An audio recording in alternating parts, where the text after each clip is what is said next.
साथियों नमस्कार। स्वागत है आपका अपने YouTube चैनल एग्ज़ाम मित्र पर। मैं हाजिर हूँ आपके बीच एक और नई वीडियो के साथ। कल अपने क्वेश्चन नंबर 320 तक कर लिए थे। आज 321 से शुरू करेंगे। और कल आपसे एक क्वेश्चन पूछा था अंत के अंदर कि हरियाणा के अंदर पंचायत चुनाव में भाग लेने के लिए अनुसूचित जाति व महिलाओं के लिए क्या योग्यता निर्धारित की गई है। ये पूछा था कि कोई भी अगर सरपंच पद हेतु या वार्ड पंच हेतु आवेदन करता है तो उसके लिए क्या योग्यता निर्धारित की गई है। वो अनुसूचित जाति का हो और किसी भी कैटेगरी की या फिर महिला हो, इन दोनों के लिए क्या योग्यता निर्धारित की गई है। तो वो थी 8वीं पास। उसका सही उत्तर होगा 8वीं पास। और अगर अन्य कोई है पुरुष वर्ग में ओबीसी या फिर जनरल कैटेगरी का तो उसके लिए वो 10वीं पास है। तो ये कल का क्वेश्चन था और उसका आंसर। तो चले 321 नंबर से शुरू करते हैं कि हरियाणा का कौन सा जिला उपकरणों का शहर के नाम से प्रसिद्ध है, जिसे उपकरणों का शहर कहते हैं। ऐसा कौन सा जिला है? तो ऑप्शन देख लेते हैं, करनाल, अंबाला, पानीपत या फिर रोहतक। तो इसका जो सही उत्तर है वो होगा अंबाला। अंबाला को क्या कहते हैं? उपकरणों का शहर। क्यों कहते हैं? क्योंकि यहाँ पर बहुत सारे वैज्ञानिक व चिकित्सा उपकरण यहाँ बनते हैं। चलिए इसके फैक्ट देख लेते हैं थोड़े कि यहाँ सैकड़ों माप यंत्र बनाने वाली इकाइयाँ हैं और अंबाला कैंट है वो सामरिक दृष्टि से भी बहुत ही ज़्यादा महत्वपूर्ण है। यह रेलवे, व्यापार और सैन्य दृष्टि तीनों ही तरीके से बहुत ही ज़्यादा महत्वपूर्ण क्षेत्र है। अंबाला में वैज्ञानिक व चिकित्सा उपकरणों का बड़ा उद्योग है, जिससे इसे उपकरणों का शहर भी कहा जाता है। तो भारत के कुल जितने भी वैज्ञानिक उपकरण बनते हैं उसमें से 35% जो उपकरण हैं वो अकेले अंबाला से सप्लाई होते हैं, अंबाला से। तो अंबाला जो है इसलिए इसको साइंटिफिक सिटी यानी उपकरणों का शहर या वैज्ञानिक शहर भी इसे कहते हैं। तो चलिए नेक्स्ट क्वेश्चन देखते हैं अपने कि हरियाणवी भाषा में लिखा गया पहला उपन्यास कौन सा है? मारा गांव, श्याणी बहू, जाड़ू फिरी या फिर छज्जू राम की कहानी। तो इसमें से जो जाड़ू फिरी है वो हरियाणवी भाषा में लिखा गया पहला उपन्यास है। किसके द्वारा लिखा गया था ये? राजा राम शास्त्री के द्वारा। राजा राम शास्त्री द्वारा लिखा गया जाड़ू फिरी जो है वो हरियाणा का पहला उपन्यास है। तो इसी में देहाती संस्कृति व लोक भाषा को दिखाया गया है। हरियाणवी साहित्य के विकास की यह आधारशिला है। जाड़ू फिरी हरियाणवी ग्रामीण जीवन पर आधारित पहला उपन्यास है। तो चलिए नेक्स्ट क्वेश्चन देखते हैं कि हरियाणा के प्रथम हास्य कवि कौन थे? हास्य कवि पूछा है तो ऑप्शन देख लेते हैं, पंडित लक्ष्मीचंद, मीर जाफर जठाली, दादा नागराज या फिर राव रामलाल।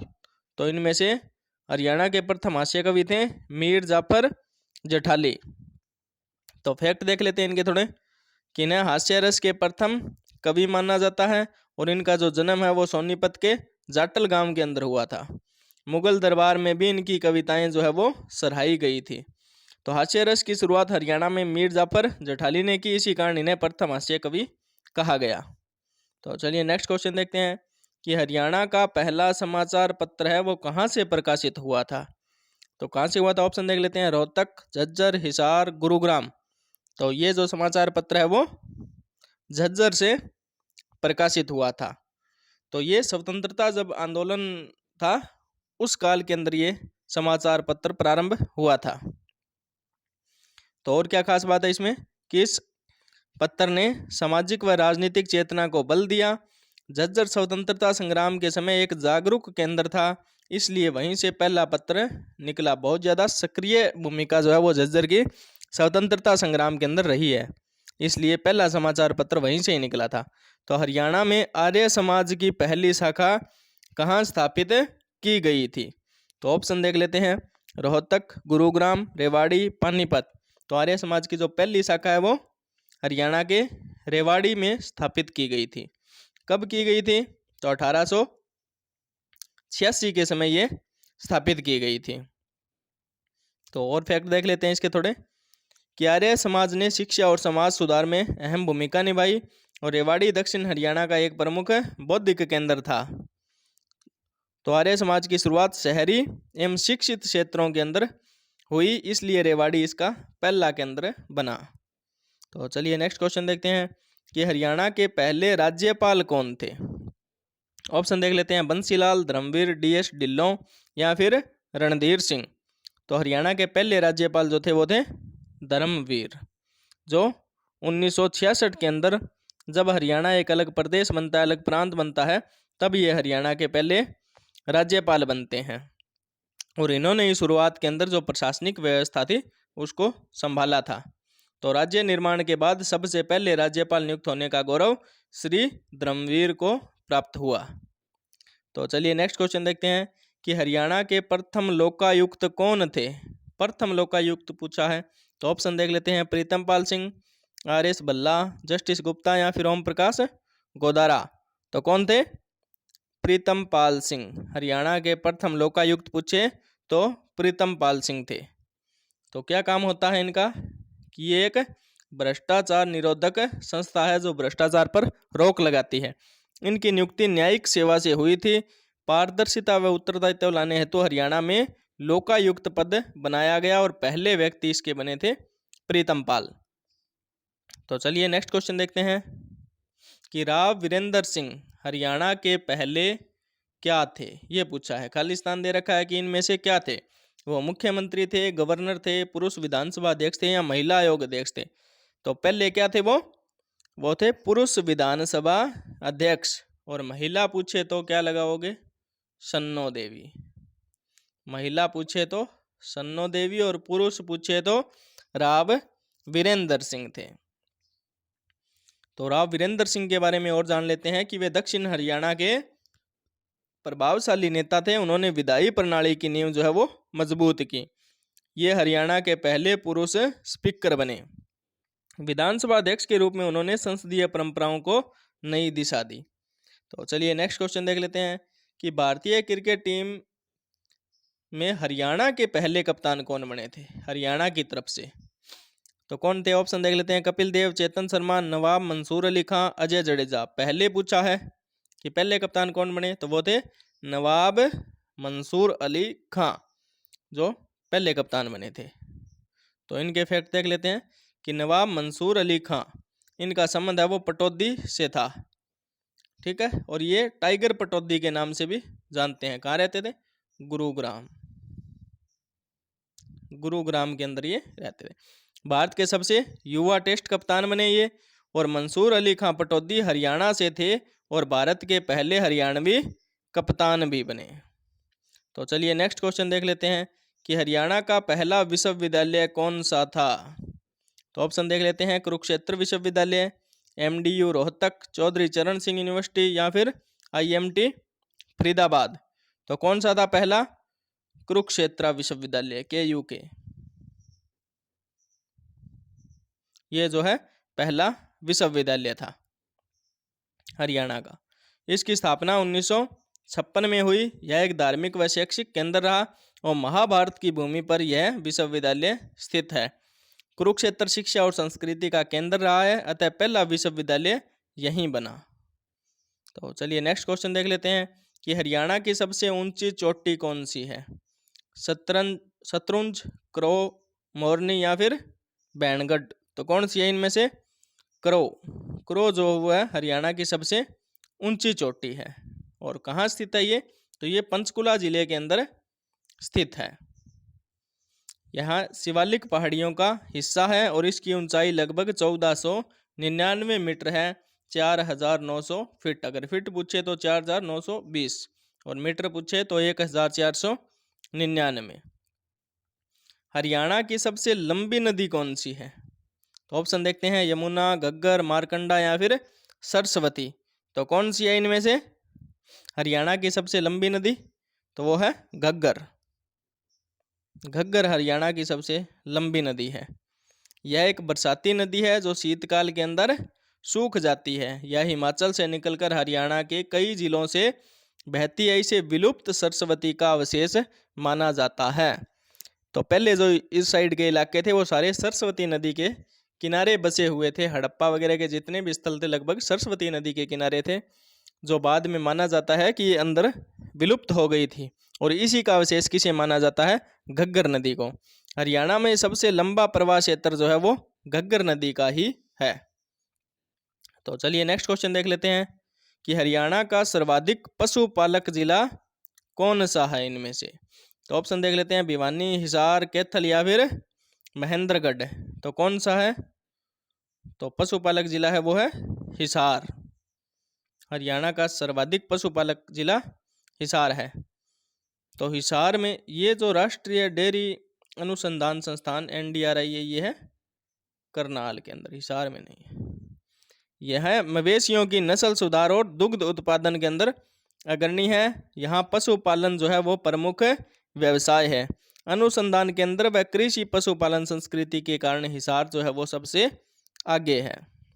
तो नेक्स्ट क्वेश्चन कि हरियाणा का सर्वाधिक साक्षरता दर वाला जिला कौन सा है इनमें से।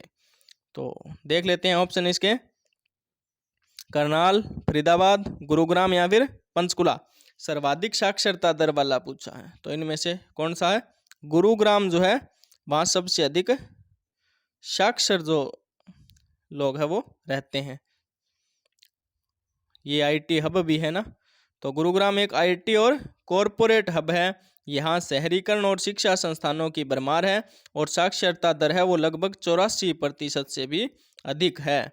शहरी और कॉरपोरेट क्षेत्र होने के कारण यहाँ शिक्षा का स्तर भी ऊंचा है।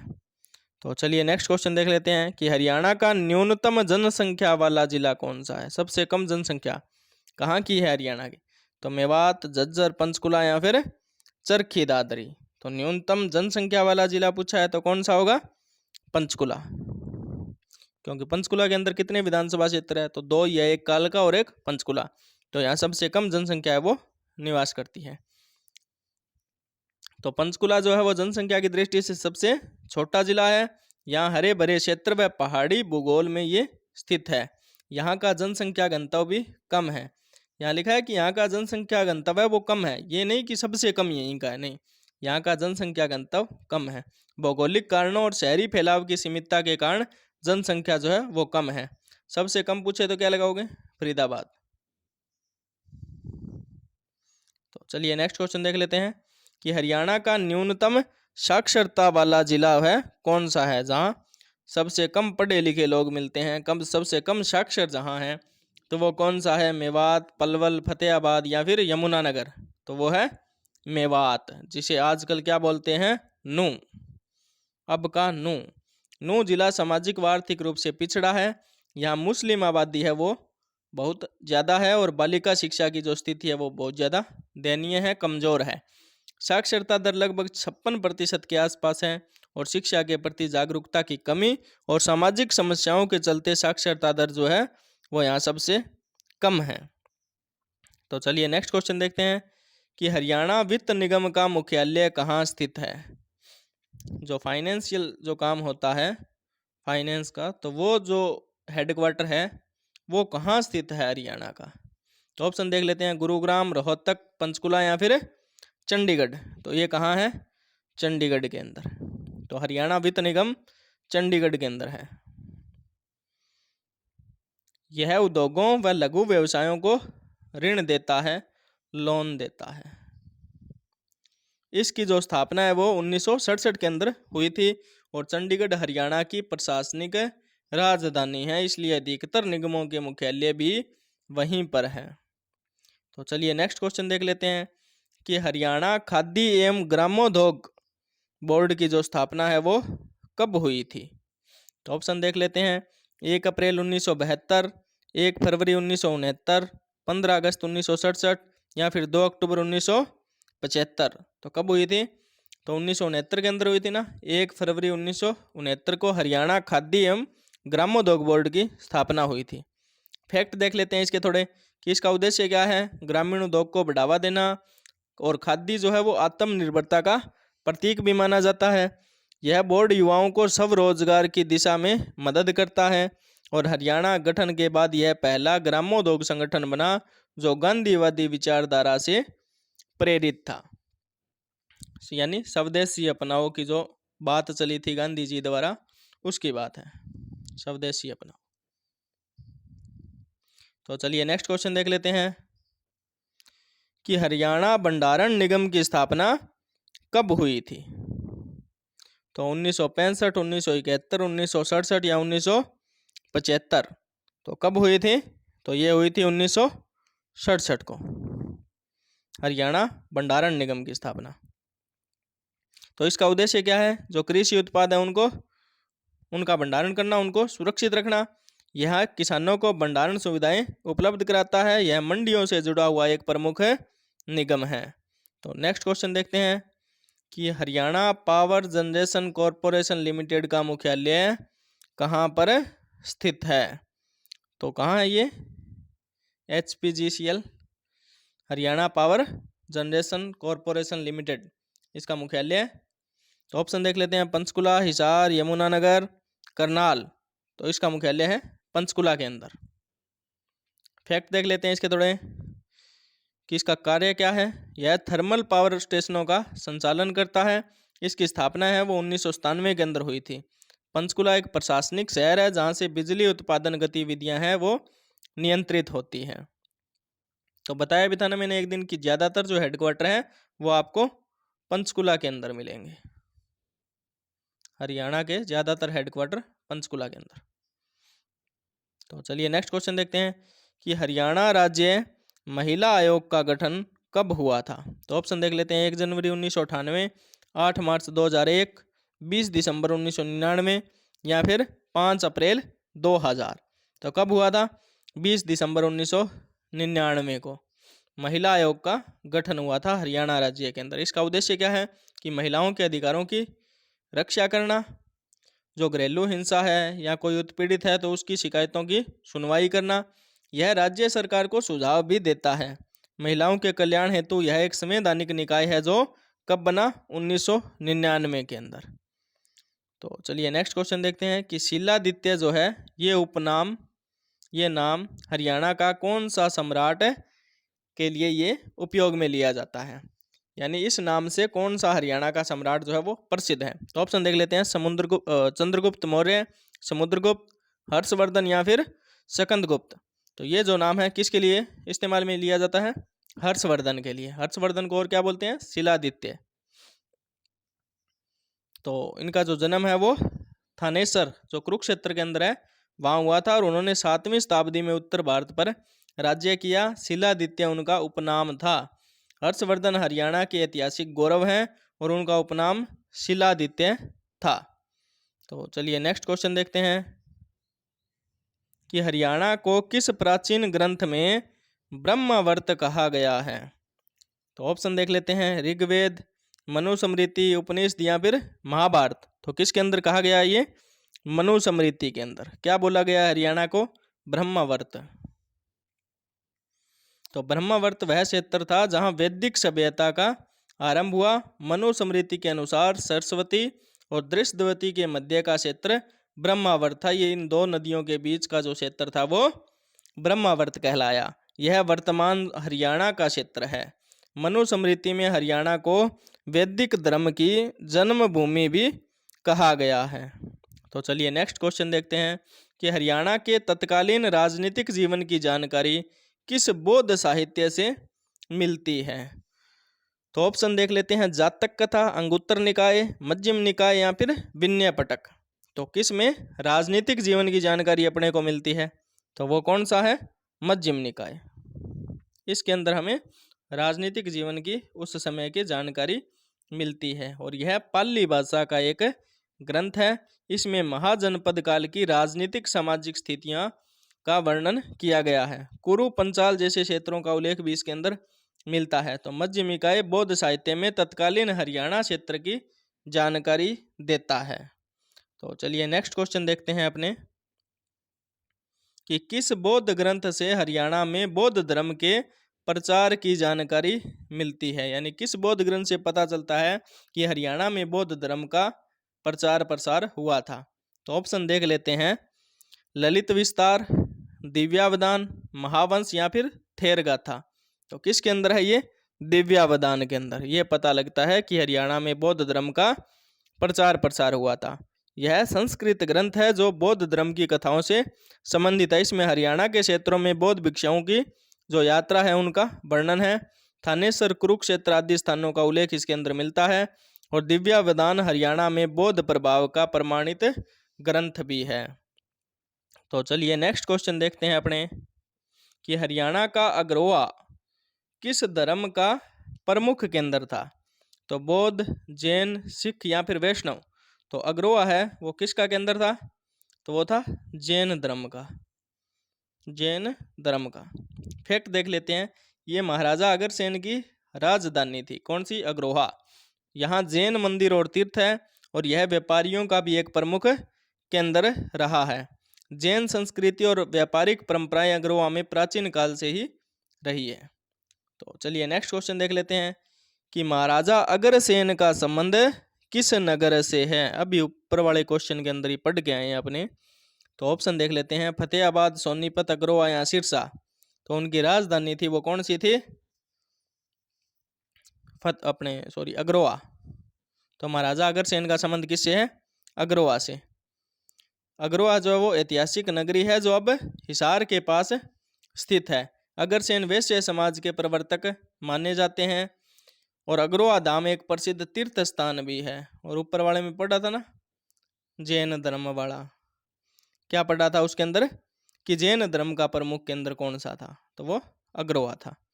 तो महाराजा अग्रसेन का जन्म व शासन जो है वो अग्रोहा में हुआ, इसलिए यही इनका संबंध स्थान भी है। तो चलिए नेक्स्ट क्वेश्चन देखते हैं कि महाभारत के नकुल दिग्विजय में हरियाणा के किस जिले का उल्लेख मिलता है। तो ऑप्शन देख लेते हैं, रोहतक, झज्जर, पानीपत, कुरुक्षेत्र। तो ये महाभारत काल की बात है।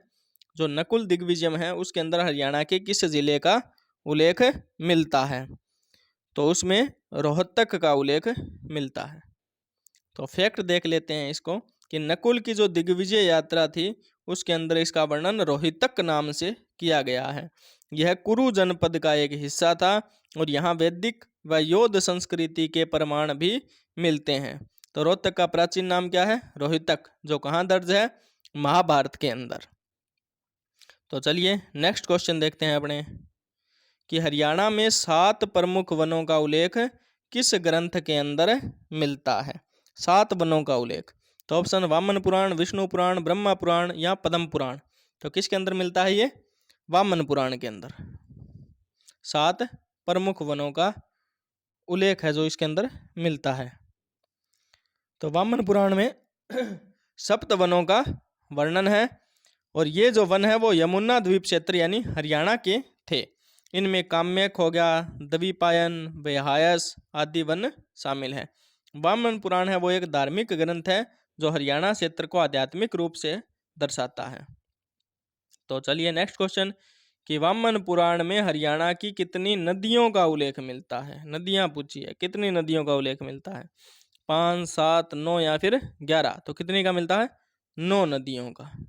वन पूछे तो 7 वनों का मिलता है और अगर नदियां पूछे तो 9 नदियों का उल्लेख जो है इसके अंदर मिलता है। तो वामन पुराण में सरस्वती सहित 9 नदियों का उल्लेख है और इन नदियों से हरियाणा की प्राचीन सभ्यता जुड़ी हुई है। इनमें कौन कौन सी है, दृष्टवती, अपगा, चंद्रभागा प्रमुख नदियां हैं। तो पुराणों में हरियाणा का जो वर्णन है वो नदियों और वनों के रूप में प्रमुखता से मिलता है। तो चलिए नेक्स्ट क्वेश्चन देखते हैं। तो ये थे अपने आज के 30 क्वेश्चन, 350 तक अपने कर लिए हैं। अगली वीडियो में 351 से शुरू करेंगे। और कल जो क्वेश्चन पूछा था उसका आंसर बता दिया आपको कि पंचायत चुनाव में भाग लेने के लिए अनुसूचित जाति व महिलाओं के लिए जो योग्यता थी वो क्या निर्धारित की गई थी, तो वो थी 8वीं पास और बाकी के लिए 10वीं पास थी। तो आज का जो आपका क्वेश्चन है वो क्या है कि ख्वाजा पीर का जो मकबरा है, ख्वाजा पीर का मकबरा कहाँ स्थित है।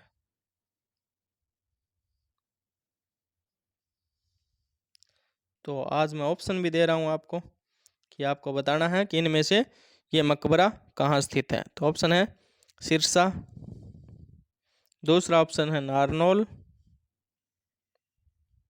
तीसरा ऑप्शन है आपके लिए अंबाला और चौथा है महेंद्रगढ़। तो आपको इन चारों ऑप्शन में से बताना है कि ख्वाजा पीर का मकबरा इनमें से कहाँ स्थित है। तो आप कमेंट बॉक्स में ज़रूर इसका उत्तर दीजिएगा और बताइएगा आपको ये वीडियो कैसी लगी, ये टेस्ट सीरीज़ आपको कैसी लगी। तो कल मिलते हैं एक और नई वीडियो के साथ, तब तक के लिए जय हिंद जय भारत।